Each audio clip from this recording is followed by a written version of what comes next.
Freunde, endlich wieder draußen. Ich habe eine Menge Gepäck mit, beziehungsweise Ausrüstung, wie ihr gesehen habt. Fast 45 Kilo, da ich hier ein paar Tage bleiben möchte und ich mir nicht viel Wasser schmelzen möchte, weil es einfach zu zeitaufwendig ist.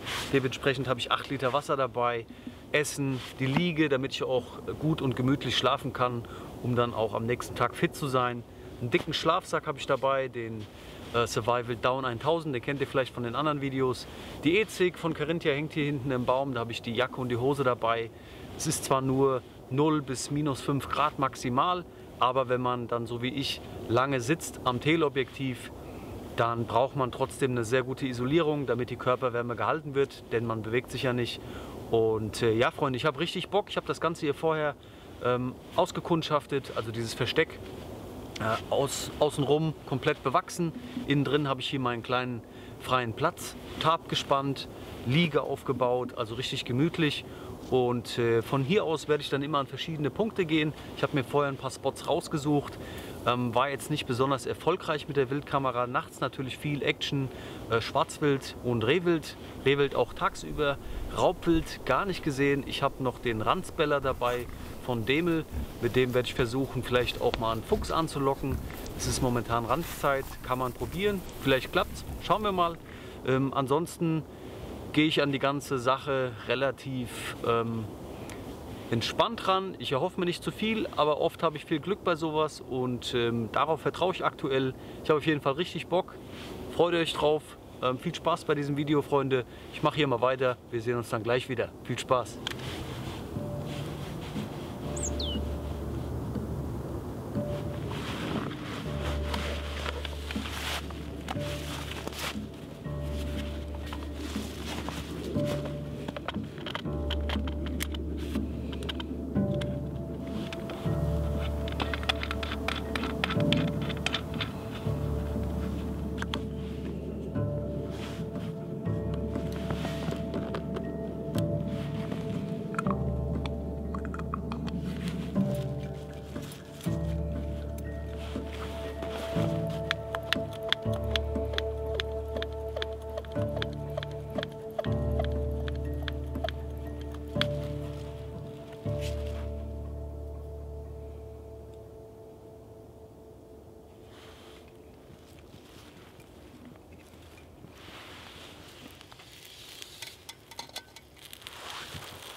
Freunde, ist gerade ein bisschen windstiller.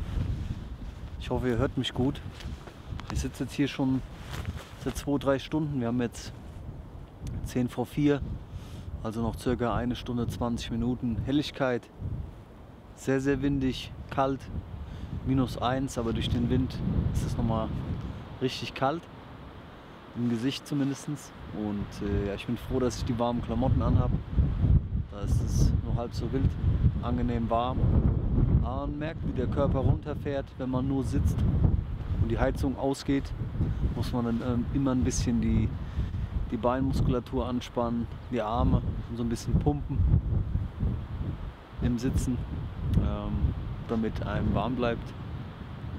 Denn die Jacke isoliert ja nur und wärmt nicht aktiv. Das heißt, der Körper muss irgendwie Wärme produzieren, damit die Jacke auch was zum Halten hat. Also das darf man sich nicht falsch vorstellen. Sehr angenehm trotzdem hier draußen. Mit dem Fernglas schaue ich ab und zu mal in die Ferne, ob irgendwo was angelaufen kommt. Aber sehr, sehr ruhig hier. 2 Bussarde habe ich gesehen auf die Ferne. Die waren zu weit weg, um die zu filmen. Aber sind auf jeden Fall hier. Mal gucken, vielleicht setzt sich ja noch zufälligerweise gleich hier einer vorne auf den Baum. Freunde, genug gequatscht, es wird schon wieder krass windig, ihr merkt's. Und ja, ich melde mich gleich nochmal. Drückt mir die Daumen. Ich hoffe, zur Dämmerung kommt was. Bis gleich.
So Freunde, wieder im Versteck.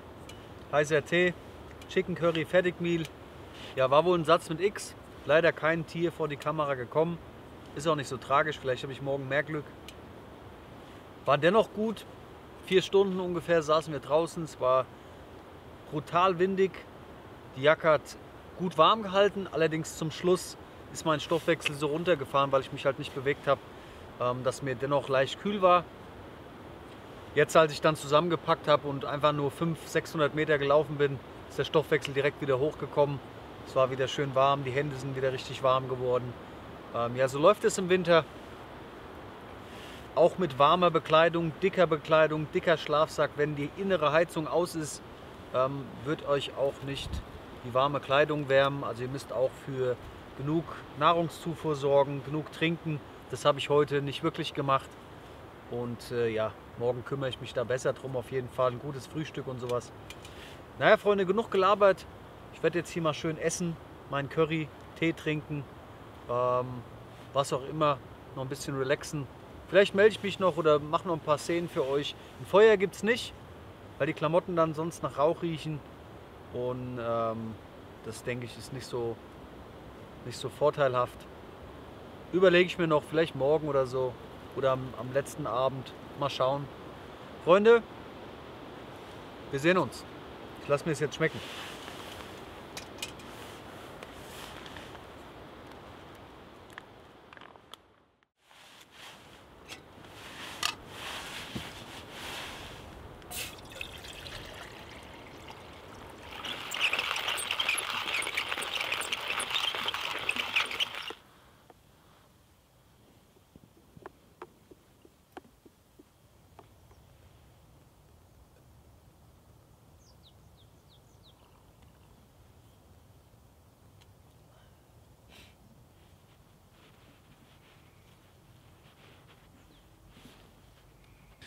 Moin Freunde, gut gepennt, bisschen zu lang.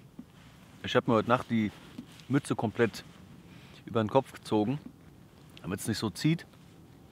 Und dadurch habe ich dann heute Morgen gar nicht mitbekommen, dass es hell geworden ist. Ich dachte, die ganze Zeit ist noch dunkel draußen. War nicht so smart. Ich wollte nämlich eigentlich so in der leichten Dunkelheit noch vorne an den Spot dann laufen im Stativ. Aber ich habe auch so gut gepennt, war richtig gut. Hätte ich wahrscheinlich eh keinen Bock drauf gehabt. Wollte mich auch mal richtig schön ausschlafen. War jetzt 12 Stunden im Schlafsack. Ja, minus 2 Grad waren es die Nacht. Ich habe eben auf den Temperaturverlauf geguckt. Sehr interessant immer zu wissen, eigene Einschätzung und dann wie kalt es wirklich war. Ich dachte so minus 4, minus 5, aber waren tatsächlich nur minus 2. Und sehr praktisch dieser Sensor, finde ich. Ein sehr gutes Gimmick. Jetzt esse ich noch ein bisschen was und dann gehen wir auch vorne an den Spot, setzen uns da ein paar Stunden hin, dann wieder Mittagessen und dann wieder woanders hin. So ist der Plan. Mal gucken. Also Freunde, ich lasse mir es schmecken. Gleich geht's los.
Also eine warme Suppe ist jetzt richtig geil.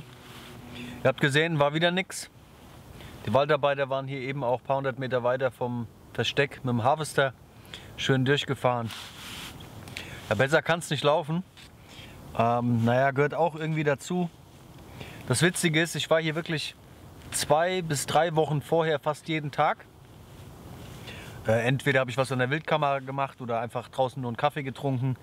Irgendwas gefilmt vielleicht auch. Auf jeden Fall war ich eigentlich in dem Gebiet hier die letzten 3 Wochen jeden Tag und habe keinen einzigen Waldarbeiter gesehen. Jetzt gehe ich mit euch raus filmen und der Harvester ist da, volles Programm, Kettensägen. Und da habe ich mir auch wieder gedacht, das ist so ein typischer Klassiker. Typischer Klassiker. Manchmal, wenn ich draußen mit einem Film irgendwie ein Fazit aufnehmen will, also irgendwas, wo man länger spricht, da hatte ich schon alles. Kreisende Helikopter, klassische alte Propellermaschinen. Der Oberhammer war mitten im Wald auf einem relativ unbefahrenen Weg, 6 Feuerwehrwagen. Und das Coole war an der Stelle, ich habe das Quad auf dem Weg geparkt, damit die Einstellung so passt. Und erst kamen 3 Feuerwehrwagen und dann habe ich die so gefragt, ist das der letzte Wagen? Ja, ja, ist der letzte Wagen. Da kam noch einer, dann habe ich den wieder gefragt, ist das der letzte Wagen? Wirklich, seid ihr euch sicher? Ja, ja, ist der letzte Wagen. Kamen noch 2 Wagen. Ja, das ist wieder so ein typischer Klassiker.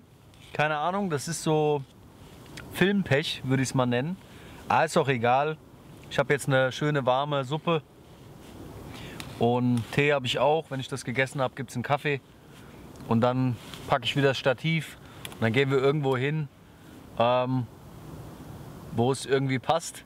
Das Problem ist, ich habe jetzt wirklich gemerkt, die arbeiten hier komplett in dem ganzen Gebiet. Also das, was ich in der Vorbereitung 2, 3 Wochen lang nicht gesehen habe, sehe ich jetzt. Und dann ist natürlich logisch, dass sich das Wild hier fernhält, wenn hier den ganzen Tag Lärm ist. Ja, das gehört auch dazu. Läuft nicht immer alles nach Plan, Freunde. Wie gesagt, ich esse jetzt die Suppe. Wir sehen uns gleich wieder. Bis gleich.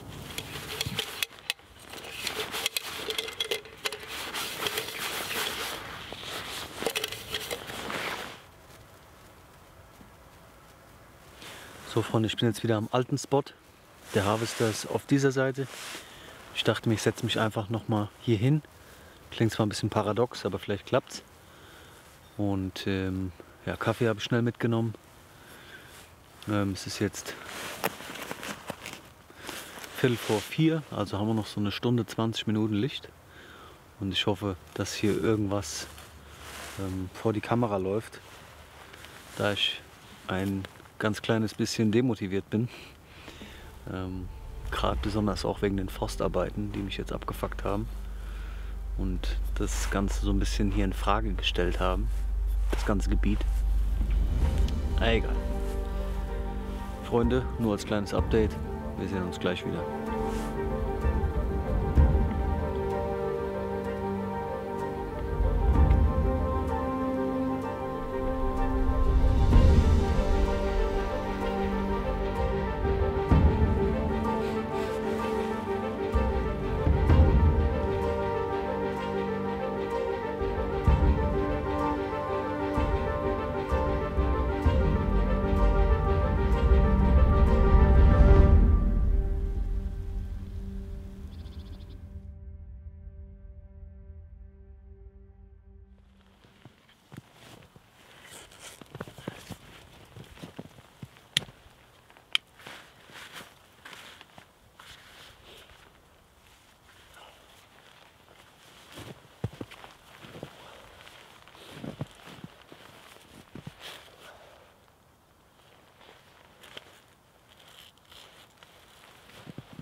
So Freunde, es ist 5:45. Ich habe meinen Tee getrunken, 1 Liter, dass ich mal ein bisschen Flüssigkeit drin habe.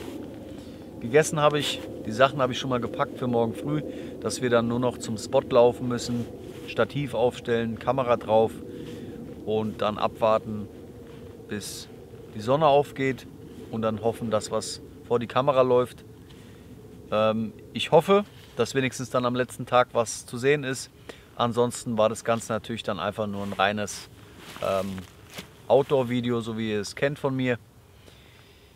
Für mich habe ich dazu gelernt, Trial and Error, dass ich, wenn ich in Deutschland mit dem Teleobjektiv rausgehe, mindestens 2 Wochen vorher verschiedene Spots sicher auf der Wildkamera habe, wo tagsüber Wild dann kommt. Ist im Winter natürlich nochmal schwieriger, muss man schon sagen, aber das ist für mich dann einfach nicht verschwendete Zeit. Aber wenn ich draußen penne mittlerweile, das ist für mich halt nichts mehr Besonderes. Ich habe es einfach schon sehr oft gemacht. Und dieses Teleobjektiv bzw. die Tiere zu filmen, ist halt die Besonderheit, die mich jetzt hier in den Wald gezogen hat. Und es ist natürlich dann ärgerlich, wenn man nichts vor die Linse kriegt. Ist auch so gut, hat mir auch so gut gefallen und Spaß gemacht natürlich, aber diese Cherry on top, die brauche ich auf jeden Fall. So sage ich das mal. Und deswegen werde ich mich darum kümmern, die nächsten Male, wenn wir rausgehen mit dem Teleobjektiv, dass wir da vorher mit der Wildkamera ordentlich was schon eingefangen haben und dass man sich dann einfach nur noch sein Goodie da abholen kann, so ungefähr. Nicht ganz so leicht, aber so die Richtung, ihr wisst, was ich meine. Oder dass wir mal ein paar Tage ins Ausland fahren, wo einfach die Wildpopulation höher ist und auch andere Tierarten noch zu sehen sind. Ist auch eine Idee, habe ich auch im Kopf. Ja, hier in Deutschland ist halt immer so eine Sache, ne? Ist halt alles relativ... mir fehlen die passenden Worte dazu. Ja, Freunde, ich werde jetzt mal mich in den Schlafsack machen. Genug gelabert. Wir sehen uns morgen früh. Viel Spaß noch mit dem Video. Bis morgen.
endlich ein Kaffee.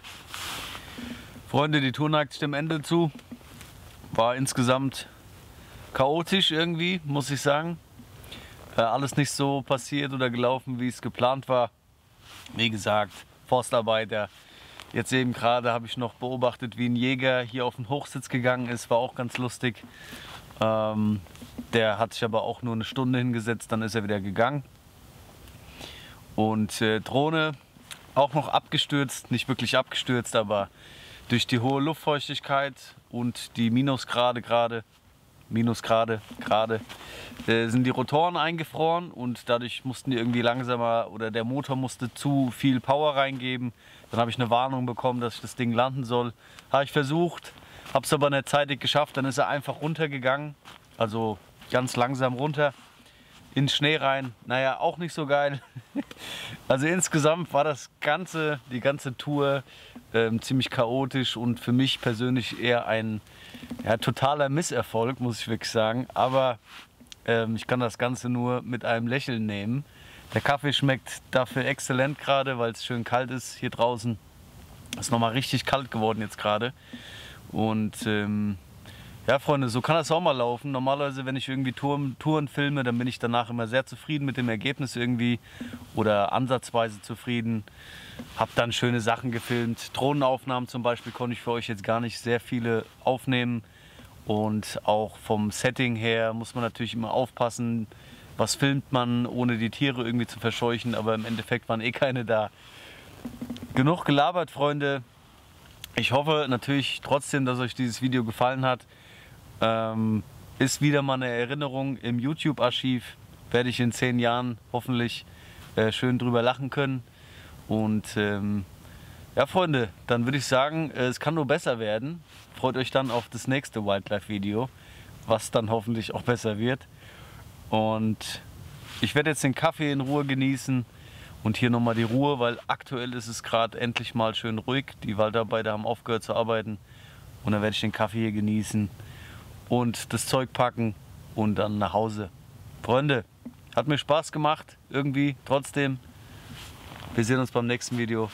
Cheers, macht's gut.